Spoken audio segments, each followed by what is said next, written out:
എല്ലാവർക്കും നമസ്കാരം. ഇന്ന് ഈ വീഡിയോയിൽ ഡിസോസിയേറ്റീവ് അംനേഷ്യ എന്നുള്ളൊരു ടോപ്പിക്കാണ്. അംനേഷ്യ എന്ന് പറഞ്ഞാൽ മറവി എന്നർത്ഥം. ഡിസോസിയേറ്റീവ് എന്ന് പറഞ്ഞാൽ സാഹചര്യങ്ങളുമായി അകന്നു നിൽക്കുന്ന ഒരു രീതി. അങ്ങനെയുള്ള അംനേഷ്യ എന്നുള്ളതാണ് ഡിസോസിയേറ്റീവ് അംനേഷ്യ എന്നുകൊണ്ട് ഉദ്ദേശിക്കുന്നത്. സാധാരണഗതിയിൽ ഡിസോസിയേറ്റീവ് അംനേഷ്യ PTSDയുമായി ബന്ധപ്പെട്ടതാണ്. ഡീപേഴ്സണലൈസേഷൻ, ഡീറിയലൈസേഷനുമായി ബന്ധപ്പെട്ടുള്ളതാണ്. അപ്പോൾ തീർച്ചയായും അത് ആങ്സൈറ്റി ഡിസോർഡറായും ഡിപ്രഷൻ ഡിസോർഡറായും ബന്ധപ്പെട്ടിട്ടുള്ളതാണ് എന്നുള്ളത് കൊണ്ടും ഈ ഒരു ഡിസോസിയേറ്റീവ് അംനേഷ്യയെക്കുറിച്ച് നല്ലപോലെ മനസ്സിലാക്കേണ്ടത് അത്യാവശ്യമാണ്.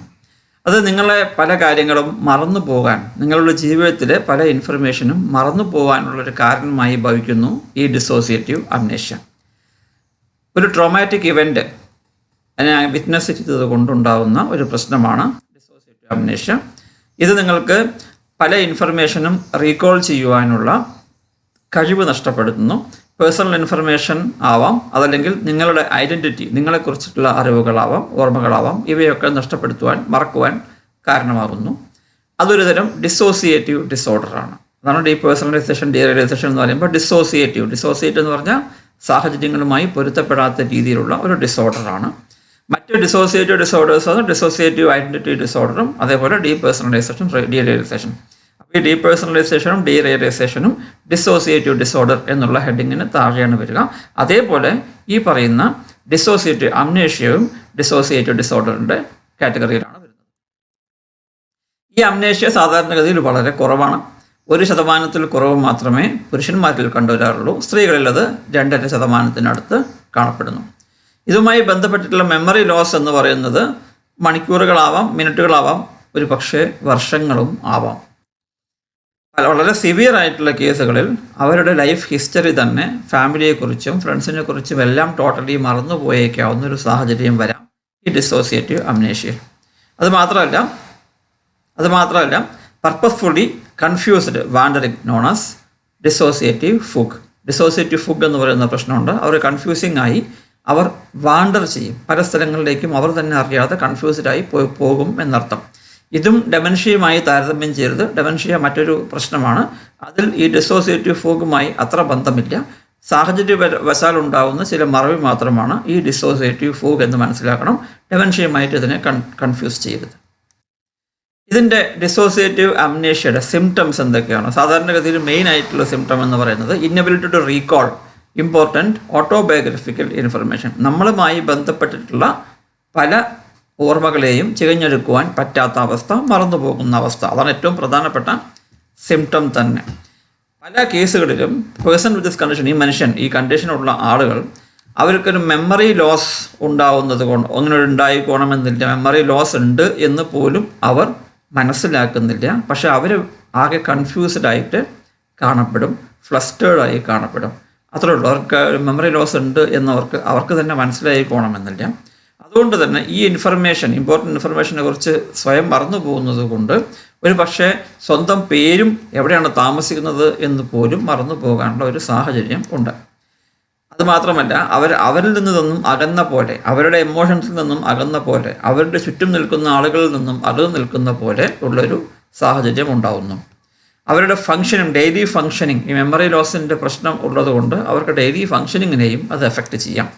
പിന്നെ സാധാരണഗതിയിൽ സ്പെസിഫിക് പീരിയഡ്സിനെ കുറിച്ച് അവരുടെ ജീവിതത്തിൽ, ഉദാഹരണത്തിന് 10ാം ക്ലാസ് പഠിച്ച ആ ഒരു വർഷം മറന്നുപോയി എന്ന് വരാം, കല്യാണം കഴിച്ച ആ ഒരു വർഷം മറന്നുപോയി എന്ന് വരാം, ഒരു ടൂറിന് പോയ ഒരു സാഹചര്യം, അതുമായി ബന്ധപ്പെട്ടിട്ടുള്ള സമയം അവർ മറന്നുപോയി എന്ന് വരാം. ഇങ്ങനെയൊക്കെ ആയിരിക്കാം അവരുടെ സിംറ്റംസ്. പിന്നെ ഇതിനൊരു ഡയഗ്നോസിസ് വേണമെന്നുണ്ടെങ്കിൽ തീർച്ചയായും ഒരു കാരണവശാലും സ്വയം ഡയഗ്നോസ് ചെയ്യാൻ ശ്രമിക്കരുത്. ഒരു ഡോക്ടറെ കാണണം. ഡോക്ടറെ എക്സ്റേ എടുക്കുന്നു, ബ്ലഡ് വർക്ക് ചെയ്യുന്നു, അതേപോലെ ബ്രെയിനിലെ ഇഞ്ചുറി വല്ലതും ഉണ്ടായെന്ന് നോക്കുന്നു. അതേപോലെ തന്നെ മറ്റൊന്ന് നോക്കാനുള്ളത് ഇല്ലീഗലായ സബ്സ്റ്റൻസോ അല്ലെങ്കിൽ ഇല്ലീഗൽ ഡ്രഗോ അല്ലെങ്കിൽ ഈവൻ മദ്യപാനം തന്നെ വളരെയധികം കൂടുതലാവുന്ന സാഹചര്യമോ ഉണ്ടായിട്ടുണ്ടോ എന്ന് കൺഫേം ചെയ്യേണ്ട ഒരു ജോലി ഡോക്ടറുടെയാണ്. അങ്ങനെ കൺഫേം ചെയ്തതിന് ശേഷം ഇതൊന്നുമല്ല കാരണം എന്ന് മനസ്സിലാക്കിയ ശേഷം മാത്രമേ ഡയഗ്നോസിലേക്ക് അവർ മുതിരുകയുള്ളൂ. അതുമാത്രമല്ല ഈ diagnostic and statistical manual of mental disorders DSM-5 എന്ന് പറയുന്ന ഒരു പുസ്തകത്തിൽ, ഇൻ്റർനാഷണലി അക്ലെയിംഡ് ആയിട്ടുള്ളൊരു പുസ്തകത്തിൽ ഡിസോസിയേറ്റീവ് അംനേഷ്യയുടെ സിംറ്റംസ് ആയി കൊടുത്തിരിക്കുന്നത് മറവി മാത്രമല്ല പല ഇമ്പോർട്ടൻ്റ് ആയിട്ടുള്ള പേഴ്സണൽ ഇൻഫർമേഷനെയും ഓർത്തെടുക്കാനുള്ള ബുദ്ധിമുട്ട്, പിന്നീട് ഈ being significantly distressed or impaired, memory loss കൊണ്ട് അവർ വളരെയധികം ഡിസ്ട്രസ്ഡായും ഇംപെയർഡ്, അതായത് ഫങ്ഷനിങ് ഇല്ലാത്ത രീതിയിൽ മാറുകയും ചെയ്യുന്നൊരു സാഹചര്യം.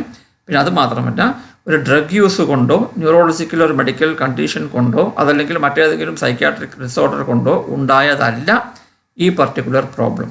ഇതൊക്കെയാണ് ഒരു സാധാരണഗതിയിൽ ഡയഗ്നോസ് ചെയ്യുവാൻ വേണ്ടി, ഇതൊരു ഡിസോസിയേറ്റീവ് അംനേഷ്യ ആണ് എന്ന് ഡയഗ്നോസ് ചെയ്യുവാനുള്ള ക്രൈറ്റീരിയാസ്. അടുത്തതായി കോസസ് ഓഫ് ഡിസോസിയേറ്റീവ് അംനേഷ്യ. സാധാരണഗതിയിൽ ഇതിൻ്റെ കാരണങ്ങൾ എന്തൊക്കെയാണ്? Witnessing the sudden death of a loved one, വളരെയധികം സ്നേഹിക്കുന്ന ഒരാളുടെ മരണം, അതുകൊണ്ട് പ്രശ്നമുണ്ടാവാം.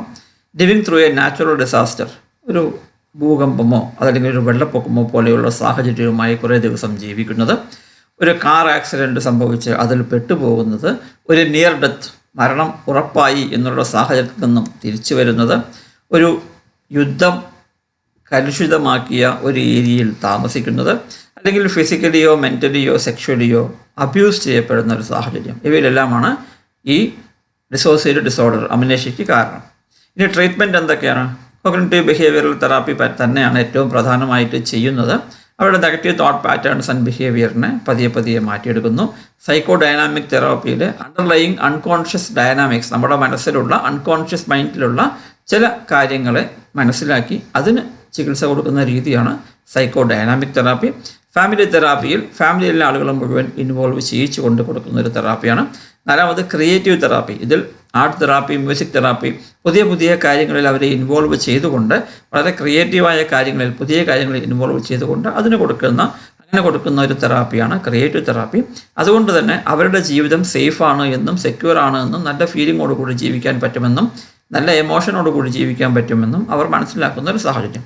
പിന്നീട് ഉണ്ടാകുന്ന ഒരു ഹിപ്നോ തെറാപ്പിയാണ്. ഇത് treatment of dissociative amnesia by facilitating a different state of കോൺഷ്യസ്നെസ്സിൻ്റെ പല തലങ്ങളിലൂടെ അവർ കൂട്ടിക്കൊണ്ടുപോയി പലപ്പോഴും മുൻപ് സംഭവിച്ചിരുന്ന സാഹചര്യങ്ങളെ അവർക്ക് ഓർമ്മയിൽ കൊണ്ടുവരുവാനുള്ള ഒരു ശ്രമം നടത്തുന്നു. അങ്ങനെ ഈ ഡിസോസിയേറ്റീവ് അംനേഷ്യനെ ട്രീറ്റ് ചെയ്യാം. മെഡിക്കേഷനിൽ നമ്മൾ സാധാരണഗതിയിൽ സാഹചര്യവശാൽ സിംറ്റംസ് ബേസ്ഡ് ആയിട്ടുള്ള ഒരു ട്രീറ്റ്മെൻ്റ് ആണ് ഉപയോഗിക്കാറ്. സാധാരണഗതിയിൽ ആങ്സൈറ്റി, ഡിപ്രഷൻ, സ്ലീപ്പ് ഡിസ്റ്റർബേഷൻ അവയ്ക്കൊക്കെ കൊടുക്കുന്ന മരുന്നുകളാണ് പൊതുവെ കൊടുക്കാറ്. ആൻറ്റി ആങ്സൈറ്റി മെഡിറ്റേഷൻ അല്ലെങ്കിൽ ആൻറ്റി ഡിപ്രഷൻ. എന്നിരുന്നാലും സൈക്യാട്രിസ്റ്റിനെ കാണേണ്ടതും മെഡിസിൻ കഴിക്കേണ്ടതും പലപ്പോഴും അത്യാവശ്യമായിട്ട് വരാം. എങ്ങനെയാണ് ഡിസോസിയേറ്റീവ് അംനേഷ്യയുമായി കോപ്പപ്പ് ചെയ്യേണ്ടതുമായി പൊരുത്തപ്പെട്ട് ജീവിക്കേണ്ട കാര്യം തീർച്ചയായും നമ്മൾ ആലോചിക്കേണ്ടതാണ്. ബുദ്ധിമുട്ടാണ് എന്നറിയാം. മെമ്മറീസ് പലപ്പോഴും, ഓർമ്മകൾ പലപ്പോഴും റിക്കവർ ചെയ്യാൻ പറ്റിക്കോണം എന്ന് തന്നെ ഇല്ല. പക്ഷേ എന്നിരുന്നാലും നമ്മളതുമായി പൊരുത്തപ്പെട്ട് ജീവിച്ചേ മതിയാവും. അതിനുവേണ്ടി കാര്യങ്ങളെ മനസ്സിലാക്കുക, സ്ട്രെസ് ഒപ്റ്റിമൈസ് ചെയ്യുക, സ്ട്രെസ് മാനേജ് ചെയ്യുക, സപ്പോർട്ട്സ് ഉപയോഗിക്കുക ആൻഡ് അപ്രോപ്രിയേറ്റ് ട്രീറ്റ്മെൻറ്റ്, അതിന് തക്കതായിട്ടുള്ള ട്രീറ്റ്മെൻറ്റ് ഉപയോഗിക്കുക എന്നുള്ളതുമാണ് ഇതിൻ്റെ രീതികൾ. നിങ്ങൾക്ക് ഈ പ്രശ്നങ്ങളുണ്ടെങ്കിൽ അല്ലെങ്കിൽ നിങ്ങളുടെ പരിചയക്കാർ ആർക്കെങ്കിലും പ്രശ്നമുണ്ടെങ്കിൽ ദയവ് ചെയ്ത് ഒരു സൈക്കോളജിസ്റ്റിനെയോ സൈക്യാട്രിസ്റ്റിനെയോ കാണുവാൻ